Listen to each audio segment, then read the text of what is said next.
Unscripted and unfiltered. Dr. Samuel J. Schrader, and Jay Johnson, co-owner, founding member, Bear Creek Distillery. Jay Johnson, one of the J's here today. We're going to confuse the hell out of our listeners.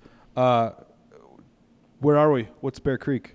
Bear Creek, this is a byproduct of a lifelong friendship with my founding partners and myself. We grew up, went to junior high and high school together at Bear Creek High School in Lakewood. Over many a beer drinking session, we decided that we were done being adults and wanted to try something new. So I used to own a pest control company. Okay. I sold that, and now I'm poisoning on a different level. We like this poison better. A more pleasurable level. Was one of the guys a firefighter in a previous life? Or is that just a prop? That's another one of those Easter eggs. That's actually the nozzle hose from a brewery from a long time ago. I kind of wondered, actually, because they basically, the parts are somewhat interchangeable. Yeah. So we're sitting here in Jay Johnson's, not to be confused with a saloon, but right here in the tap room at Bear Creek Distillery, which, if you haven't been down, top notch. Where are we, Jay? You got to see where we are for all those listeners in Denver, Colorado, 80223. 1879. United States Earth. You're on the 8. You're at 1879. Yeah, I only know the zip code because I was for 8 or 9 years just a short stumble from this very place, which was nice. There's no booze in my neighborhood now, that's for sure. Okay, Jay Johnson. You gave us a quick walkthrough of the history. Can you do that again? Sure. So we bought this building in 2012. The neighborhood has certainly grown up around us. We used to actually have the buddy method when we took the trash outside. I bet. Because we'd have to step over. And I didn't show you guys, but the day we closed on our building, I always like to say housing challenged Denver residents threw a party back there and lit a couch on fire. Oh, nice. Wow. So we got a call the very first day we owned this place. Your building's on fire. So was it really on fire? It was on fire. I'll show you guys, but we have an awning back there, if you will. Okay. And all the lumber on that burned. All the rubber from the garage door burned down too. So, but now it's yoga pants and baby strollers walking down the street. So we've managed to grow up around that, but we've been really well received by the people that live in Platt Park, Inglewood, Barnum, Ruby Hill. Yeah, we get a fair amount of traffic from the DU area as well. Mm-hmm, mm-hmm. But we had no idea what we were doing. Essentially, it took us a while to get through our permitting process, and that allowed Jeff, our head distiller, and myself to. Well, essentially, we traveled around all the distilleries in Colorado. Jeff had gone out to Peach Street, and he was sort of the catalyst as this being an idea of something that we could do. Okay. And that year, 2012, was ADI was in Denver, which is the American Distilling Institute. Okay. Actually, it may have been 2013. That was a lot of whiskey ago, so it's hard to keep that stuff straight.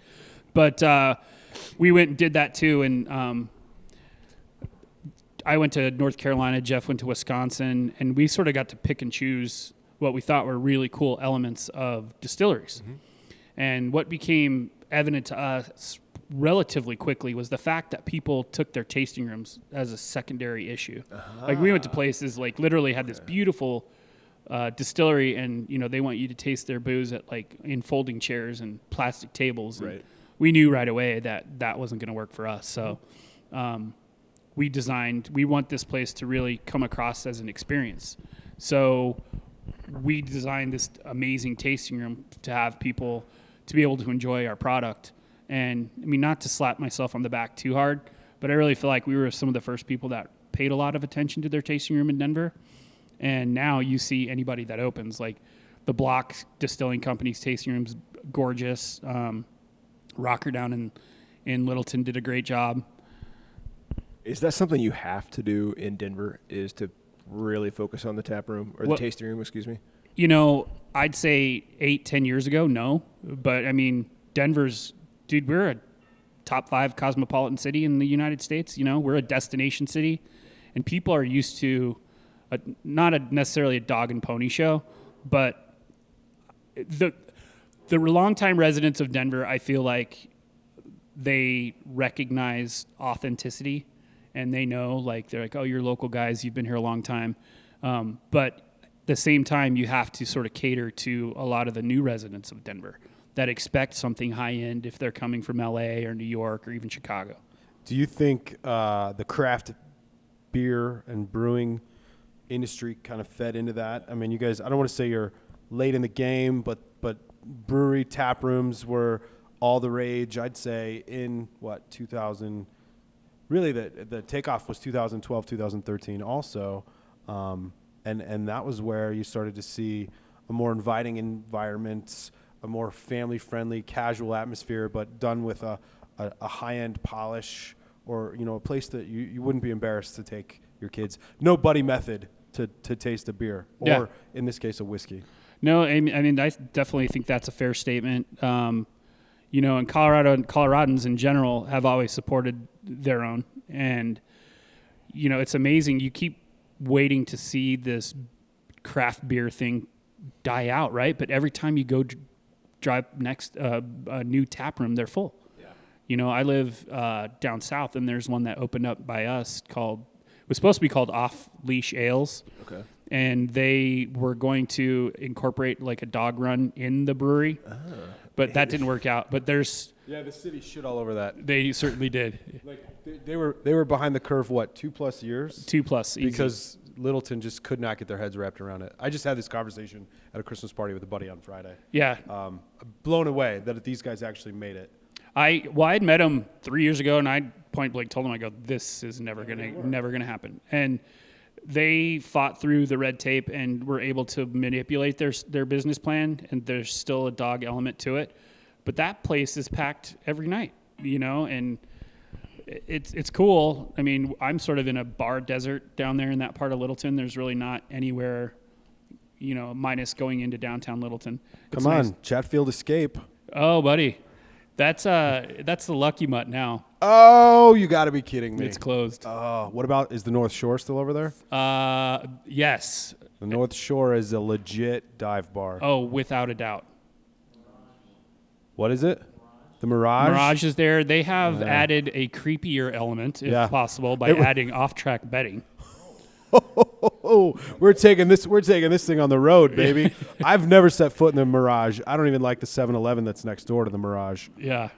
Wow. I'm going to hand the mic back over to Sam, my technical director. Somebody's got to run this interview. Okay, so you got the place, right? You set it up.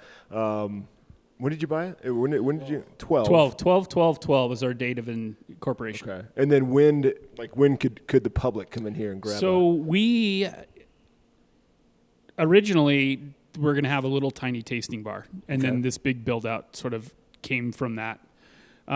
We opened November of 2014 with silver rum and rye vodka. And we had 10 to 12 cocktails on the cocktail menu. Now we're up to 50 plus, depending on what's in season. And we were open Saturday nights.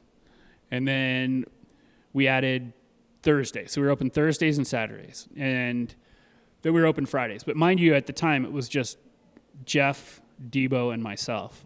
Mm-hmm. Debo's our operations manager. I'm kind of the outside of the distillery guy. And Jeff, he makes all the juice. So we were maintaining this place, bartending 3 nights a week. Jeff was distilling. I was out selling. So for the first year and a half, it was essentially just us 3 with some people peppered in. So I literally would come home when I got a chance to come home, and it'd be like, oh my God, my kid just grew 2 inches. That's crazy. You know, first couple of years, it was I've never worked harder, but I've never done something more satisfying. I mean, it was just grind. And now we have people that do a lot of the things that we used to do, which allow us to concentrate on bigger, better things. So we don't get a chance very often on the show to talk about people who have had to grind and hustle to build this thing. I guess, Ratio, right? Jason over at Ratio for sure. But having Tivoli, right? That's an established brand. So what is it, in your opinion, the three of you, that made this thing happen? Well, I would say you've had. Clearly camaraderie between the three of us, certainly. Yep. I'd do anything for those guys, and I feel like they'd do anything for me as well. And I just think people, and I think I've already said this, but people recognize when you're genuine, and there's a lot to be said, and we still are self-distributed when you get that personal touch from an owner instead of just some random sales rep for one of the larger distribution houses. For sure. And so we've always been this welcoming grassroots sort of organization because that's who we are, and I think that grind really paid off. We don't advertise. Of course, we utilize social media because, print advertising and some radio advertising is nearly dead. No offense. No, I'm a social media guy. I trust me. Right? Yeah. So, but it's just that daily grind. We're at farmers markets. We are at events. We're out in the streets all the time. I set up a pop-up cocktail bar at Nordstrom's last Sunday. Okay. know? That's crazy. For like That's 4 awesome. hours. Inside Nordstrom? Inside Nordstrom's. It was a genius fucking idea. Yeah, they had a trunk show, which I don't know what that means, but the guy wanted whiskey there. Okay. And so I did an old fashioned and a bourbon sweet tea and sold like 75 cocktails. Oh my bottles. How many bottles did you sell off that trunk show? That's a different sort of permitting. Like they have their own liquor license, so I could operate under that. But if we have like a satellite location, distilleries are allowed one additional temporary tasting room. Okay. So breweries have 5 or 6, I'm not sure. So what we can do on Sundays is I have a permitted tent on South Pearl Street where we sell bottles. Excellent. So there's some legislation that we're trying to push through with the Distillers Guild here in Colorado. We have the largest Distillers Guild in the entire country. And I was sat on the committee to launch the Colorado Spirits Trail, which is another conversation that could probably take us all day. But we'll come back to that for another interview. So, by the way, we take notes on these interviews because every time we start a conversation, it doesn't go where it's supposed to, and B, it gives us 5 more ideas for the next show. So free form. By the way, we used to also have 3 mics, but something happened there. Mixer broke. I'm gonna return it. Anyhow, sorry. No, and so it just, I guess, to surmise what you were saying about what it takes to grind. It's a full life commitment, and I have 3 daughters who have always played competitive sports. So there was a good chunk of 2 years where I didn't see any softball, I didn't see any hockey, I didn't see any lacrosse. So my wife, God love her, she picked up the slack and was able to take care of everything at home so that I could grind. And then my business partners are the same, Even Debo, I'd like to see him go home more often. That guy's here 70, 80 hours a week. Mm-hmm. So it's still, even though we have the help, it's such a passion project that we're still always here making sure that, we're putting our own touches on everything. So, you're the first interview where somebody's really brought up social media from a perspective that is intelligent. And so I've got to ask, what role has it played in you not just building this brand, but keeping it going? Your social media is fantastic. Oh, thank you. So, I certainly cannot take any credit for that. Okay. Again, that's Debo. That's probably why he's here 80 hours a week. Okay. It's a truly valuable tool. If you want a younger demographic, and to be honest, 18 to 34 in the liquor business, that's your wheelhouse. And those are the people that you're definitely catering to. Right. And they're not opening the newspaper. They're not, opening Thirst magazine. They're looking on Instagram. They're looking on, and not even so much Facebook anymore, Twitter. That stuff's huge. And the thing about social media, you can have okay social media and you could have great social media, but you can have really bad social media. And you see that a lot. We experience it on a regular basis. So it certainly doesn't hurt either, in my opinion. I'm not the professor. You guys have some pretty good brand identity in terms of your logo, your design. We even were talking a little bit about bottles earlier, but you can have great marketing and have a shitty product, it sounds to me like you guys have kind of hit the trifecta there with a good marketing identity or brand identity, a hell of a product, and then roll it up with Debo kicking ass on the social media side. Right. And that, I mean, that's huge. Well, and I have a lot of people, colleagues from other distilleries. They're like, well, who do you guys use for your social media? And I'm like, what do you mean? Like, you guys have to be using someone. I'm like, no, we do it all in-house. And they're like, no, you don't. And I'm like, yeah, we do. But it's a it's a full-time job, or can be. That's impressive to hear that you guys do it all. That's impressive to hear that you guys do it all in-house. Yeah.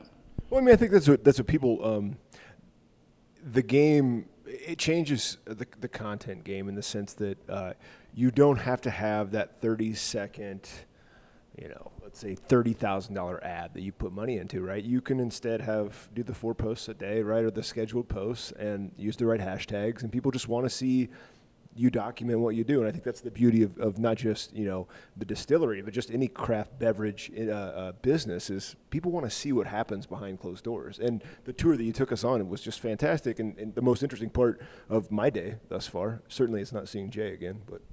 Yeah, there's more to come on that. But I think part of that too is when you're telling a true story. Yeah. I mean, and Jay Johnson actually spoke to the story, right? We all talked about this a little bit pre-interview, but when there's actually an organic story that it started someplace and you went through the trials and tribulations and then happily ever after, right? The social media presence for somebody that doesn't have a story is going to look forced and fake. And for you guys, it probably comes a lot more naturally because you've lived it and you're doing it all day, every day, which I think is huge. I think we hear a lot about the story. People want to hear a story, right? But when the story's genuine, which it sounds to me like everything coming out of this guy's mouth so far is pretty accurate and true, that's what really makes the difference. Yeah, it's you got to have all the pieces have to fit in the puzzle. I'm going to probably piss a lot of people off here, but, this Pappy Van Winkle monster that's been created over the last 5 years. My God. It's good. I think a Weller 12 is just as good as any Pappy. You've got these people paying so much money for these bottles. Mm-hmm. I like to tell a story that I used to be a bar manager at a bar downtown, and I had a case of Pappy 25 year. Mm-hmm. This is in the late 90s. Okay. That I counted the same 12 bottles every single month. And, had I been a prognosticator back then, a fortune teller, I would have been like, shit, I snatch a couple of these up. Yeah, this will help, pay for a half semester of college. Yeah. But it's a story. Yeah. Right? And so many, I was sort of mentioning it to you earlier in the back, Colorado's always been right up there in the nation with being genuine grain to glass distilleries. Okay. Shout out to Peach Street, shout out to Stranahan's, mm-hmm. shout out to Al down at Law's Whiskey House. So we had this core group of guys that were really committed, guys and gals, I should say, committed to creating great whiskey here in Colorado. And unfortunately, you're starting to see a lot more folks come to the game sourcing their booze. And it sort of dilutes the quality overall, in my opinion. Not necessarily quality. I guess the point I'm trying to make is story, mm-hmm. because you get a lot of these stories about, my granddad was a distiller in the hills of Colorado. No, he wasn't. Shut up. Or I've been doing this. No, you haven't. Yeah. You've seen people make a few shekels in this business, and you're like, all right, we can do this. Yeah. And there's a lot of us that, like I mentioned, the grind, and genuine quality and people that, in my opinion, and I'm not casting aspersions on other people's business models, that are doing it the right way. These changes, right, in which people are maybe trucking in their beverage, slapping a label on it, are you worried about it in terms of how it could affect your brand, but also that your buddies over at Stranahan saying, like, is this a conversation that everybody who's kind of a Colorado, distillery you guys are having? Yeah, well, and it's right now it's kind of a scary time for beer and liquor producers, liquor store owners. You've got you've got a lot of different things going on. I mean, January 1, you can have full strength beer in all grocery stores.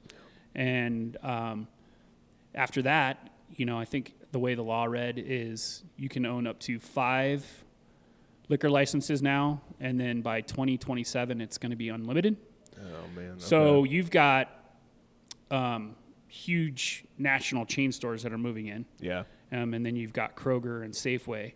So what I'm trying to get to is it's a weird time, and if you don't have a distributor that doesn't play ball with the big guys. Excuse me 1 second, guys. How you doing, man? Good. Oh, that's right. You're good. You're good. You're fine. Yeah. No, he's good. Yep, we're good. Sorry, guys. No, you're fine. So it's a working distillery.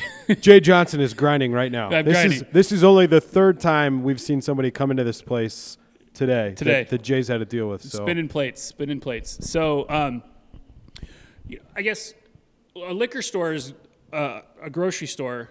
They're going to, they buy from big bulk producers on the food side, and they're going to deal with Southern Wine and Spirits. They're going to deal with National. They're going to deal with Republic. They're going to deal with Breakthrough.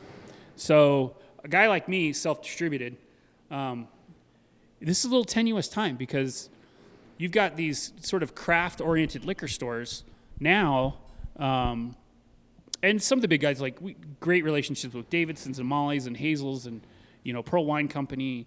We've just got a lot of really great partnerships in place, but there's a danger of those guys going away, where you can buy a pallet of Jameson for a quarter of what I can get, sell it to you for just... Anyway, it's a scary time. So, yes, if you can come to market with a product that is less expensive to make and can sell it at a lower price point than I can provide or any of the other guys that I mentioned can provide, of course that's gonna be a scary thing. But that's why brand is so important, right? I mean, right. To be able to stand out, to have somebody have an affinity for or an emotional connection to your brand when they go into that massive store, I can totally see why it's important for you guys to stand out, or even Shanahan's, right? Yeah, right. Shanahan, sorry. And then, and I really feel like that's why we had the advantage I feel like we do have the advantage because we're 4 years ahead of that, 4 years ahead of that crescendo or that crashing wave because we have been doing the brand building and we have been making our product, so it's going to be a lot more competitive one way or the other. Would you guys even be up for or able to respond to a Kroger request at this point? I mean, you've got a lot of production, you got a lot of aging going on in the back. Would you A, have the capability to do something like that, and B, would you even want to? Right. So I mean that is just a tricky little question there, Jay. So yes, we would have the ability to. We could even go say nationwide for like Total Wine or Kroger, but that would be silver rum and both vodkas. Okay. Right. So our mantra here has always been measured growth. So the key is to be able to forecast with what the barrels you have that are going to be ready 2 years from now, how much of that you're going to have. I mean, I'm sorry, I got to cut you off. Do you have to deal with that more than a brewery does? I mean, you would assume forecasting has to play a major part. Huge. Yeah. It's like start to finish, on some of our whiskeys is 4 years. Jeez. So 4 years ago, we're trying to think where we're going to be now when we're a brand new company, 3 guys sitting in here at 10 o'clock on a Wednesday night staring at each other, So it's been this sort of measured growth. Yeah. And I certainly won't point anybody out in particular, but I know of 2 or 3 distilleries now that essentially have overextended themselves to some nationwide distribution, and they aren't going to have some of their SKUs for 9 months from now. Oh, damn. Okay. And the one thing too, when we were talking about breweries earlier, one of the reasons I kind of stopped frequenting a lot of brew pubs, and I wish them all the best, but I'll go somewhere and find a favorite beer, and then the next 2 times you go in there, they don't have that beer. Yeah. And it's just so frustrating, when you're your best product, you can't keep it in stock. We talk a lot about that where, there are some breweries that maybe go a little too crazy and go the shotgun approach. And as soon as you find something you like, they can't make it anymore, or they won't do it again. It was a one-off. Or in the case of a certain brewery that we were at just last week, head brewer's gone, somebody's different, nobody liked that guy's recipes. But what I'm hearing here then is one of the key things is consistency and a high-quality product. Now, that being said, it's, I think, in my opinion at least, a good opportunity to move this conversation a little bit differently. There are a lot of different bottles on the wall here. Yeah. Not to lump you in with the shotgun approach, and this is, I'm going to drop a little bit of my own knowledge here. As I understand it, vodka, fastest to distill, least amount of time. And a lot of guys start there while their bourbons and their rums and their whiskeys are aging. Is that right? That's partly true. Okay. So rum is actually the easiest thing to make. Rum, not Sugar's vodka. super easy to work with, easy cleanup. You know, we can turn around a batch of rum in about a week. Vodka actually is probably the most difficult to distill because you need to get that baby up to 190 proof when it comes off the still. So you have to use every one of those plates we talked about back there on the rectifying column. So Jeff will do a stripping run of vodka.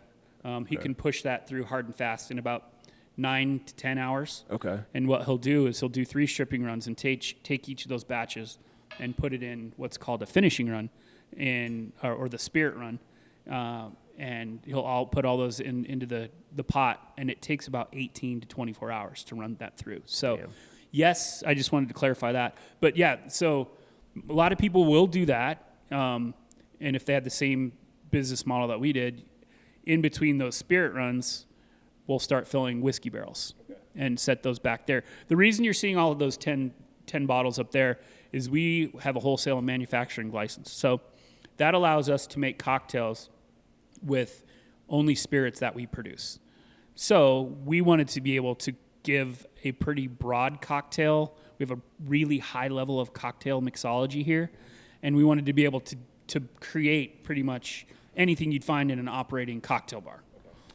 And the menu, as Jay said earlier, 50 plus at any given time. I've sampled my fair share of the cocktails here and never once had a bad one. But I think tasting room, distillery, you could go down the road a little bit and they maybe have 5 or 6 options on the menu and 1 or 2 seasonals. I'm staring at, I think, 20 to 25 right now, the end of the 2018 December. But watching you guys make these cocktails too, you've got some amazing bartenders back there. So tell me, in Denver. Best in there. Bear Creek Distillery, best bartenders and mixologists in Denver, which I didn't even know was a thing 10 years ago, but a mixologist is actually critical, I think, to that 4-year plan 4 years ago. Exactly. Now, that all being said, we've got some ryes, we've got some wheats. Give us at least some broad strokes on the different ingredients and the different flavors. Actually, we'll pause because your ice guy looks like he needs a signature. Okay. How much Oh yeah, we're good. I remember that 2830. Yeah, this place is cool, man. This is.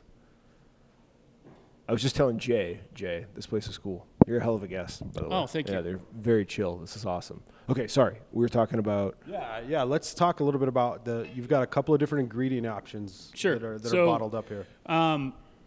You know, and I mentioned that none of us were classically trained, and we're not beholden to a spirit type or spirit style, which is at first I thought was going to be a little bit of a handicap for us, but it's been really liberating because we can try things people haven't done. Nice. Like our 2 dedicated mash bill whiskeys. We have 100% wheat whiskey and 100% rye. Wow. You don't generally find 100% rye, but to find 100% wheat whiskey is almost like a unicorn. And even to find a wheat whiskey, Al Laws makes one. And we did a 6 distillery collaboration where everybody made it a wheat whiskey. But we based that one off of Dry Fly out of Washington, their wheat. So we do some quirky things. Like that wheat is a really fun, approachable whiskey, and I think somebody's drinking that around here. And then to match that with our vodkas, we do 100% wheat vodka and 100% rye. So that rye actually reminds you a little bit of a rye whiskey. It has some flavor. So a lot of people who have been longtime vodka drinkers are a little bit put off by that one. But most vodkas, if they're not all potato, like Woody Creek is a potato vodka. Woody Creek makes great vodka. And then corn, Tito's is all corn. Okay. Generally, vodka's been a grain blend. Wheat, rye, millet, oat, there's some different things in there. It really depended on what the plentiful crop was, where you lived in Eastern Europe. So we just sort of focused those flavors with the wheat and the rye. And then we do a house-infused spice rum that's been going crazy for us. It's more of a fall spice. It's not a sweet rum. It's more of a savory pumpkin spice flavored sort of. That's Tanya Schrader's favorite. We've gone through a couple bottles of that at our house. I've never even brought her into the bar, for crying out loud. That's, I guess, shame on me. So, and then I'll get you some free drink tickets. That'll help. All right, you can bring her in here. There you go. My wife steals free drink tickets out of my wallet all the time. And then, 5 years ago when this idea was hatched, 6, it's almost 7 years. Wow. Almost 7. We always set out to make bourbon. Okay. So our keystone product is our straight bourbon, which is corn, rye, malted barley. And then we also do a wheated bourbon, just something a little bit different. But it's we've always gone for a little bit different flavor. Yeah. But, with our equipment, we have high-quality equipment. We have high-quality ingredients. We have high-quality people running that equipment. And the end result, I think, is the calling card of all of our spirits are very smooth, very drinkable spirits. Yeah, that is. Okay, we've been here 30 minutes. I feel bad. Don't want me to take your time from your family. Oh, you're fine. I'm working. They're home. Next steps, what's going on now? What's the plan? What's the next 5-year plan? Next 5-year plan. So the rule of thumb, and I mentioned this on the radio not long ago, and no one had ever heard that, but year 5 is like a pivotal year, Okay. right? That's when distillers really can make things happen and move the needle. Okay. We've seen. Why is that? Just because You're established, you've got Okay. product, but if you've made it to year 5, you've figured some shit out, so year 5 for us is really, we've had tremendous growth up until now. Okay. We're in close to 400 accounts statewide. That's awesome. We push up into Montana a little bit and a little bit in Wyoming. And that keeps us really busy. And, so the next 5 years, of course, I'd like to do some distribution out of state. Our goal is to become Colorado's go-to craft brand across all categories. That's awesome. So we're looking at doing some things that are going to really get people to grab those bottles off the shelf as their everyday drinker. And we've seen some explosive numbers in silver rum. There's not really, Montana makes a rum, and then you have some smaller guys that are making rum.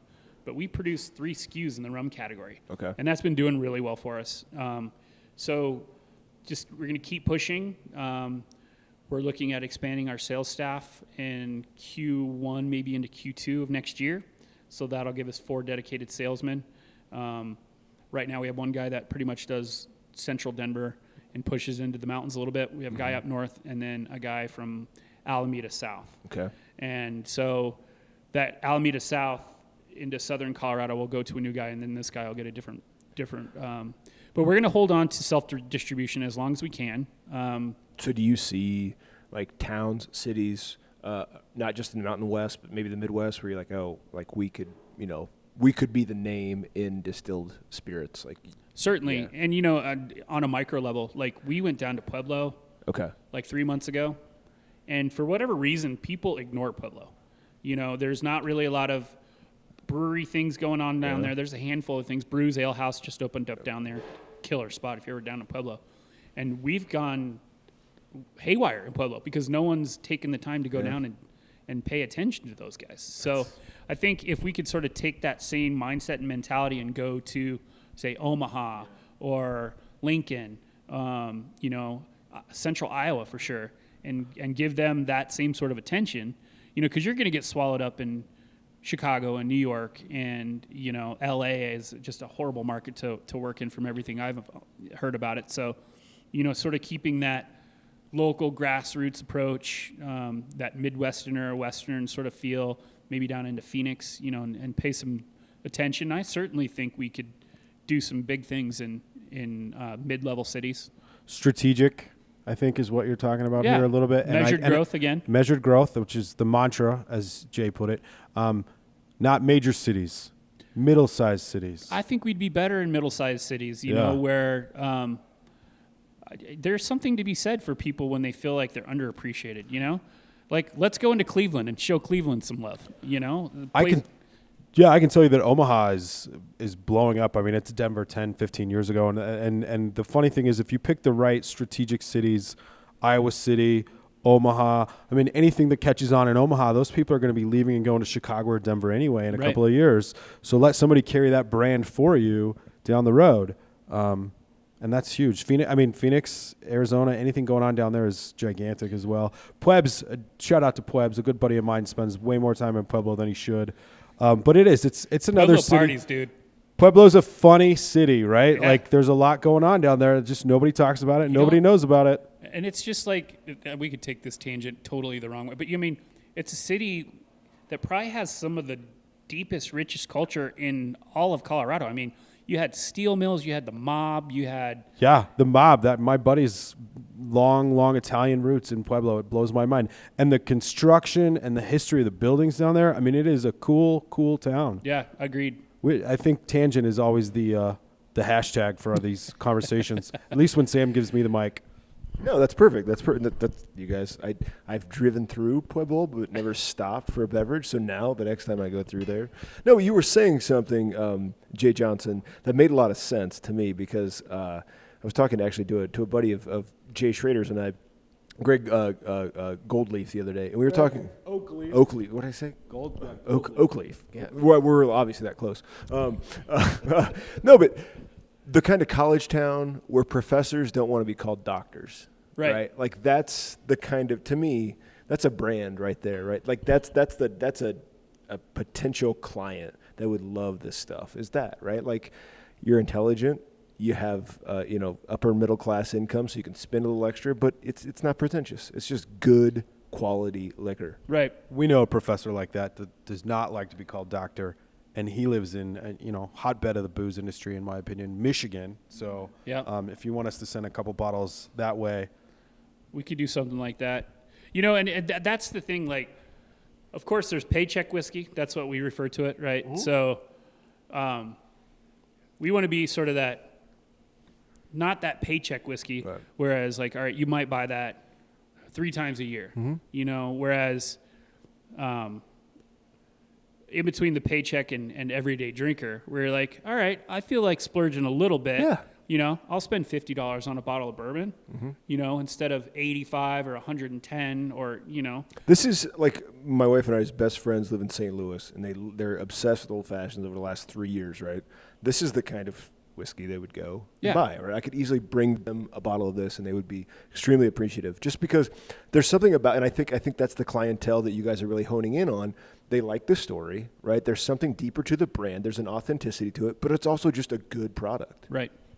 Well, I appreciate that. Yeah. And I mean, I think we're in a place too, where even your 18 to 35-year-old drinker, do they want a 6-pack of Coors Light or they want a 6-pack of something a little bit better with a little bit more flavor that they've met the brewer? Okay. Same thing. Well, let's rewind here a little bit, right?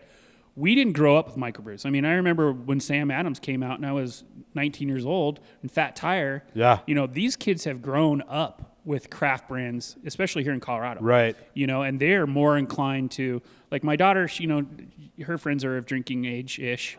And close enough. Right. And like when we'll go to graduation parties and stuff like that. When I graduated, it was a keg of Keystone Light. Yeah. Whereas, it's a keg of Great Divide, or something like that. Hey, I just came from a Christmas Eve party with a keg of Molson and a keg of a gifted grist Oktoberfest. I can tell you exactly who drank what because there was a fine line right down the middle of the party. Everybody over the age of 40-ish Drank Coors Light. drank Coors Light, and they couldn't even handle the flavor. Yeah. So I guess maybe another question then, and I'm sure at some point Sam's going to make me wrap this up. Do people recognize enough of the differences in your quality vodka product versus, say, I don't even know, Smirnoff? Thank you. I was trying to think of a cheap plastic gallon bottle. Hawkeye vodka is what we drink. Hawkeye vodka. Well, I think you just, in your previous comment, answered your own question because, like, our vodka has flavor in it, right? So God forbid. Yeah, which is, heaven forbid you want your vodka martini to not taste like anything or, have any. So people are more receptive to deeper, richer, sharper flavors even. We make a white whiskey, which is essentially our bourbon distillate that is put into a barrel that doesn't have any char, just long enough so we can call it whiskey. That shit is amazing. I mean, you got deep, rich corn, you've got sharp bite of rye, you've got an interesting malty finish on it. And, people are like, oh my God, moonshine. And you're like, try this. And then they're like, oh my God, I like that. It actually tastes like something. So I think, and I'm speaking from this in a Colorado perspective, but people are more receptive to stuff that actually has flavor to it. Yeah. Hey, those of you that are listening to this podcast, hopefully sooner than later, if you're not in Denver or Colorado, don't be afraid to spend a few extra dollars on a 6-pack of beer or $10 or $15 more on a quality bottle of rum or bourbon or vodka, because you will be fucking amazed at what you're getting out of that extra couple of dollars. And read your labels. Make sure it says distilled and bottled by on the label. If it says produced or bottled by, although they may have done some post-production to flavor whatever product it is, that didn't mean they made it themselves. Very important, I think, delineation there on what we're drinking. Sam J., you want to wrap us up? Yeah, I know you're not drinking, Jay Johnson, but let's do a quick cheers because that was fantastic. That was a great interview. Whatever you need from us, you tell us because this was awesome. Thank you. My pleasure. This is whoever's listening to this, no matter where you are, make sure you get down to Acoma Street, right? Acoma and Jewel. We're 2 blocks north of Evans and 1 block west of Broadway. It's just the scene in here. Bring a buddy. Bring a buddy. Bring your wife. Bring your kid. Bring your kids, right? I mean, you got games back there. It's Bring your kids early. It turns a little rowdy after There's dark. a little blue. Yeah. Well, we do. I mean, we have live music in here, and sometimes it's hip hop, and sometimes you might hear some colorful language. But more than that, it's a space issue. We're usually at capacity most Fridays and Saturday nights. This place fills up fast, too. So I was telling Jay Johnson that a little bit earlier. I come in when I can, as soon as I can, because if you don't have a table come 5:15, you're in trouble. All right, Jay Johnson, thank you very much. Fellas. Appreciate it. Yeah, Thank you. We'll let you know when we drop. All right. Thanks, dude.